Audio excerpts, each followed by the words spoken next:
Чем удивили казаки и какой святой шагает по планете? Об этом и не только вы узнаете в программе «Дорога к храму».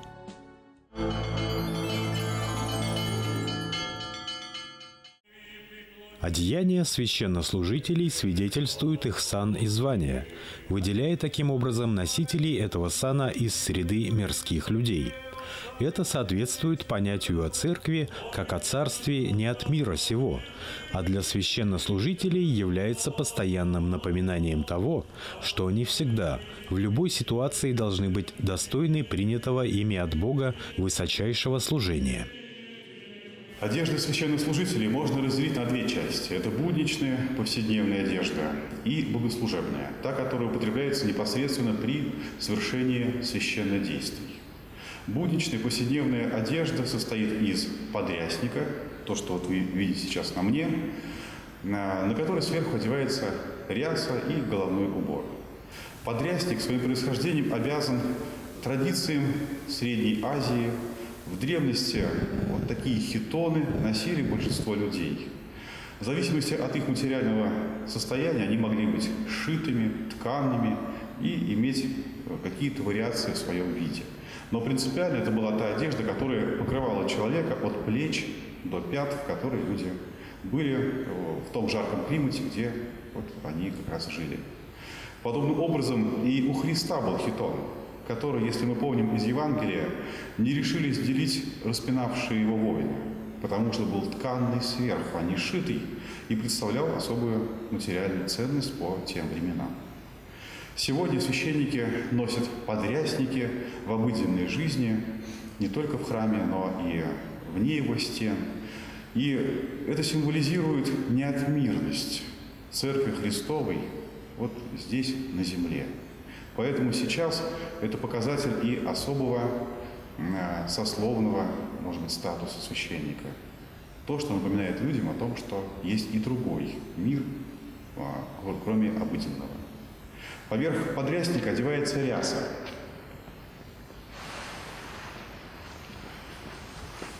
Одежда с широкими рукавами, которая также покрывает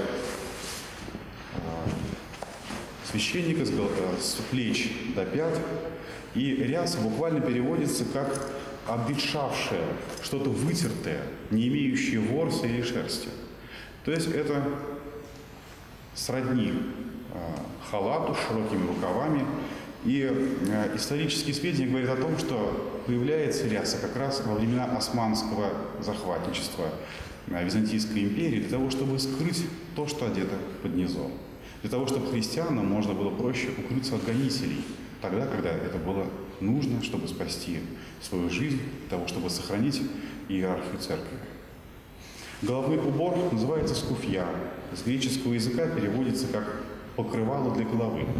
Они могли быть разной формы, разных фасонов, но сегодня традиционно у священников нашей русской православной церкви они имеют вот форму такого купола, который священник носит также в повседневной жизни. Практическая цель, да, для тепла. И священник все-таки должен быть с покрытой головой. Это символическое значение его служения Христу, его покорности, подчинения, смирения перед Богом. Обыденная одежда священнослужителя вот имеет такой вид. Ряса может быть и зимней, может быть утепленной, для того, чтобы в зимнее время участвовать в каких-то богослужениях, совершаемых в холодное время на улице. Черный цвет – это цвет монашествующих прежде всего. У белого духовенства, белым духовенством мы называем священников, имеющих семьи. Они могут быть и каких-то других цветов. Серые, темно-синие, коричневые. Но традиционный, именно канонический цвет все же черный. Общее символическое значение подрясника и рясы – это внутреннее отречение от мирской заботы и суеты, мир и покой сердца, знамение духовного покоя. Происхождение всех священных одежд берет свое начало еще раньше. Мы сказали о том, что апостолы и сам Спаситель носил хитон. Это то, что сегодня в современной практике мы используем. Но принципиально возникновение священных одежд восходит еще раньше, к Ветхому Завету. И там сам Бог повелевает Моисею говоря о том, что служители скинии Господней, вот этого ветхозаветного первого храма, должны быть облачены в особые одежды. И Моисею Бог говорит в подробностях о том, из какой ткани они должны были сделать, каким образом они должны быть пошиты. И Бог говорит, что этот закон на все времена. Также дается постановление священникам, исходя из храма, священные одежды оставлять там, чтобы они не смешивались с одеждами будничного употребления. Богослужебные облачения, имеющие общее наименование ризы, используются священнослужителями в ходе совершения богослужений. Делятся они на 3 категории – диаконские, иерейские и архиерейские. Правильно начать с одежд облачения самого главного из священного чина епископа, но для удобства мы начнем с низшего чина, с диаконского. Дело в том, что одеяние следующих священных чинов включает в себя облачение предыдущих. То есть священническое облачение включает в себя все те элементы, которые надевает на себя при служении диакон. А епископ облачается во все то, что облачает для службы диакон и священник. Диаконское облачение состоит, конечно, из подрясника, который у него одевается. Во время богослужения ряса у диакона снимается и одевается сверху стихарь. Стихарь – это одежда, которой диакон или псаломщик читает стихи, то есть то, что совершается за богослужением. Это неотъемлемая часть от диаконского облачения – стихарь.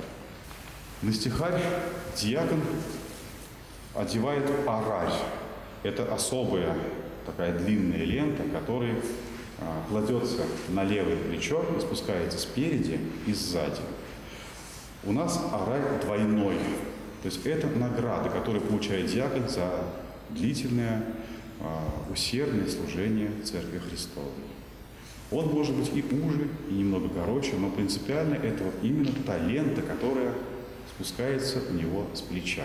Арарь происходит от латинского «араре» – «молиться». По другой версии происходит от греческого слова «ора», то есть «время». Время, которое говорит о том, что пришло время молиться. И та, и другая версия, они друг друга не исключают, скорее дополняют, потому что диакон, поднимая руку с арарем, призывает народ к особому молению. На араре изображаются традиционно кресты, бывают надписи «Свят, свят, свят». Память того, что вот этот арарь, эта лента, которую диакон держит в руке, символизирует крыло ангела, который непрестанно воспевает Богу «Свят, свят, свят, Господь Бог Саваоф». Это тресвятая песня, которая содержится в текстах Ветхого Завета. Арарь символизирует те благодатные дарования, которые диакон получает при хератонии. Иподиакон же надевает арарь крестовидно, в знак того, что он не имеет благодати священнослужителя. Также неотъемлемой частью диаконского облачения являются поручи. Это специальные нарукавники, которые собирают рукава одежды для того, чтобы ими ничего не задеть, ничего не уронить при богослужении. То есть первоначально они имели такую практическую цель, но и символически они обозначают силу Божию, подкрепляющую священнослужителя в его труде, в его служении.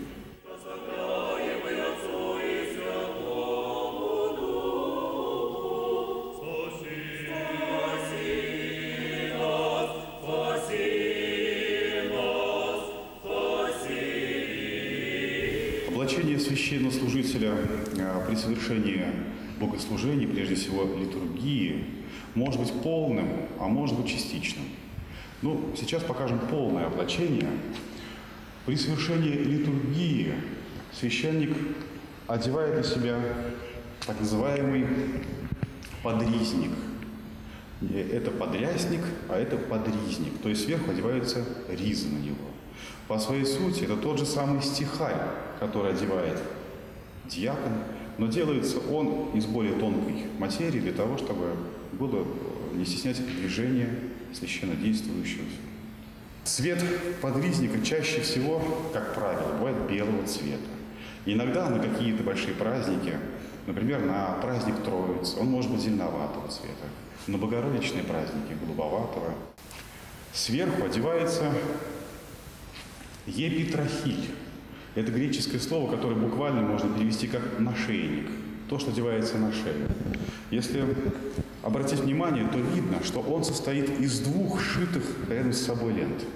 И это не что иное, как орарь, который сшивается особым образом и носится священником по-другому, чем у диакона. Сшитый вместе он символизирует собой двойную благодать, получаемую священником от Бога в таинстве рукоположения. Когда священник возлагает на себя епитрахиль, этим самым он символизирует овцу, которую нашел Христос и поднял себе на плечи. Заблудшую овцу, которую священник призван нести во время всего своего священнического служения. Дальше священник возлагает на себя палицу. Палица символизирует собой духовный щит. То, что священник получает во время богослужения, что Господь укреплял его силы и берег от различных нападок и искушений. Также священник возлагает на себя набедренник. Набедренник символизирует собой духовный меч. Также священнослужитель, приступающий к богослужению, спрашивает у Бога сил для победы над всеми страстями и суетными помыслами собственной жизни. Припоясует священник себя и поясом. Пояс как символ того полотенца, которое Христос обмотал вокруг себя, когда умывал ноги ученикам. Это символ служения. Следующий элемент облачения священнослужителя называется фелонь. Буквально с греческого переводится как «всепокрывающая». Она покрывает все тело священнослужителя, но главный ее смысл, таинственный, символический, что это всепокрывающая милость Божия, которая покрывает личные недостатки, личное несовершенство священнослужителя при совершении им самого главного и страшного таинства – Евхаристии. Исторически эта фелонь происходит из обычного дорожного плаща, который одевали в древности Средней Азии путники, находящиеся в долгом пути. Они могли быть длинные спереди так же, как и сзади, имея такую же длину, и на специальных оборочках подкручивались кверху для того, чтобы можно было руками что-то делать.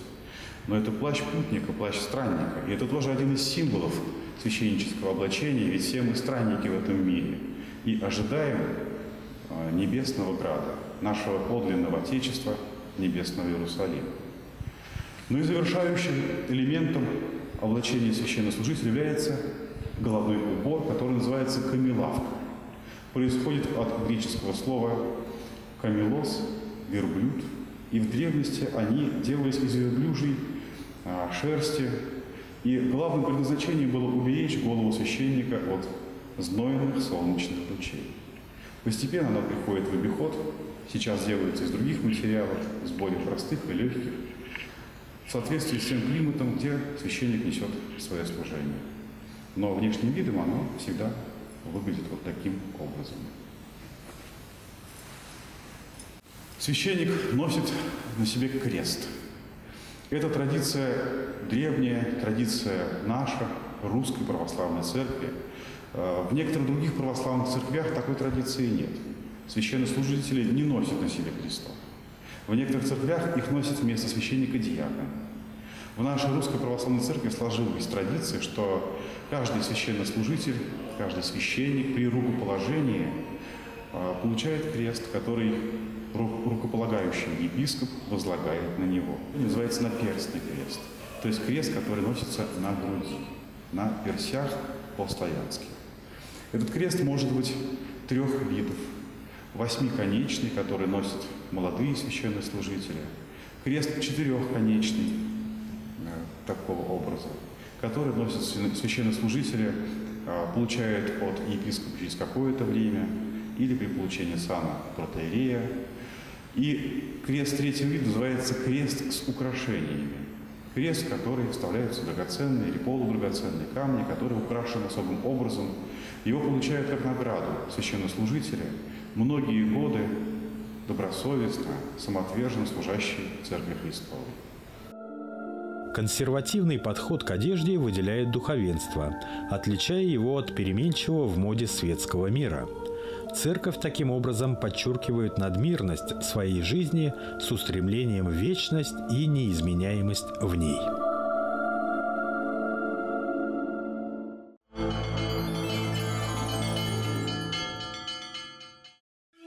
В конце ноября в Парке культуры и отдыха села Ермолаево состоялся 3-й фестиваль казачьих боевых искусств, посвященный памяти подвига казаков 37-го Армавирского кавалерийского полка при защите Москвы 19 ноября 1941 года. 19 ноября 1941 года ценой собственной жизни 4-й эскадрон 37-й Армавирской кавалерийской дивизии остановили наступление фашистских танков на Москву. И так как основоположники Федерации имеют кубанские корни, они хотели, чтобы народ знал об этом. И, соответственно, мы в каждом региональном отделении проводим такую акцию памяти данному подвигу. Надеемся, что в дальнейшем эти соревнования будут еще шире, еще больше казачьих воинских искусств мы сможем в рамках этого фестиваля культивировать, прививать патриотизм нашей молодежи и приучать их к здоровому образу жизни, и чтобы они помнили о тех подвигах, которые совершил наш народ. Этот героический подвиг был не единичным на полях сражений. И герои-панфиловцы, и масса других наших воинов, которые пали на полях сражений, не щадя своей жизни, защищали подступы к нашей Родине. И нашими общими усилиями всего нашего народа, всего нашего многонационального народа враг был остановлен. Я хочу пожелать всем мирного неба, исполнения всех ваших мирных, добрых желаний, семейного благополучия. Я хочу, чтобы взрослые не забывали нашу патриотическую и гордую историю и передавали нашим детям. Чтобы преемственность не угасала, чтобы дух патриотизма в наших сердцах никогда не гас. Я хотел бы, дорогие мои организаторы и участники, всем участникам, атаманам и казакам пожелать это успешной работы, вдохновения и больших спортивных показаний. И также хотел бы, чтобы Господь хранил в своем селении небесном тех казаков 37-го Армавирского кавалерийского полка Кубанского казачьего войска и всех казаков, которые положили свою жизнь за веру, Отечество и народ. Вечная им память. После приветственного слова и благословения епископа Николая начался парад памяти подвига казаков 37-го Армавирского кавалерийского полка. Участниками парада стали спортсмены башкирского отделения Федерации рубки шашкой, кадеты 2 школ села Ермолаево, курсанты военно-патриотического центра «Гефест» и кадетская рота при главе администрации города Кумертау, а также жители района. После торжественной части начались самые зрелищные соревнования. Участники соревновались в следующих дисциплинах: метание ножей, рубка и фланкировка шашкой и другие.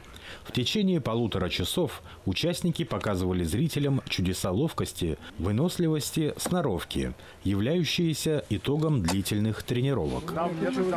Шашки вон. Судьи готовы? Межрегиональный фестиваль казачьих боевых искусств собрал казаков из разных регионов Республики Башкортостан, Оренбургской области и Республики Татарстан. Ежегодно фестиваль расширяет не только географию участников, но и возрастной диапазон. Самому юному участнику 12 лет, а самому взрослому 67.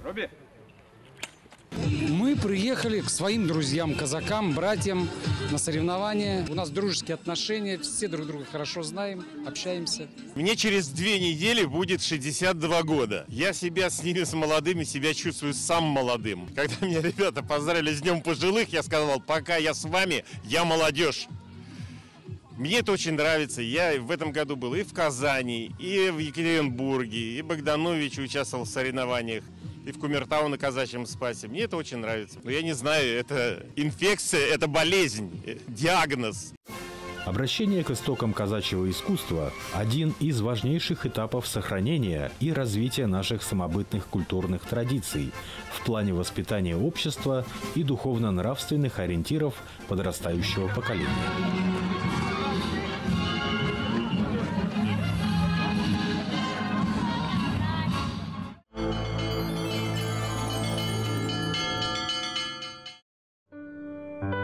25 декабря Православная Церковь отмечает День памяти святителя Спиридона Тремифунтского. Согласно церковному преданию, Спиридон родился на острове Кипр около 270 года. То, что святитель Спиридон не похож на других святителей, становится понятно даже при первом взгляде на икону. Святители на иконах в основном изображаются или с непокрытой головой, либо в митре. Святой же Спиридон в небольшой конусообразной пастушьей шапке. Все дело в том, что святитель долгие годы был пастухом. Мало того, он был человеком семейным, у него была жена и дочь. Спиридона любили за его незлобливый и кроткий нрав, за то, что всегда помогал своим ближним и отдавал все свои средства на нужды бедных и нуждающихся. За добрые дела Бог наделил будущего святителя дарами прозорливости, исцеления неизлечимых больных и изгнания бесов. Семейная жизнь продолжалась недолго. Вскоре жена умерла, однако и после этой тяжелой потери Спиридон не впал в уныние, а продолжил служение Богу своими добрыми делами. Во время правления императора Константина Великого святой Спиридон был избран епископом кипрского города Тремифунта. Жители округи приобрели в лице Спиридона доброго и заботливого отца. В случае засухи при молитве святого шел дождь. По его молитвам неоднократно воскресали люди. Вокруг царила справедливость и умиротворение.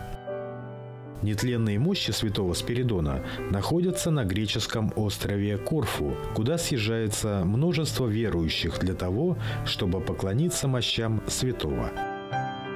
Еще удивляет факт того, что тело мягкое и температура его постоянна – 36,6 градуса, как у живого человека. Феномен нетленных мощей Спиридона ученые объяснить не могут, несмотря на их многочисленные исследования.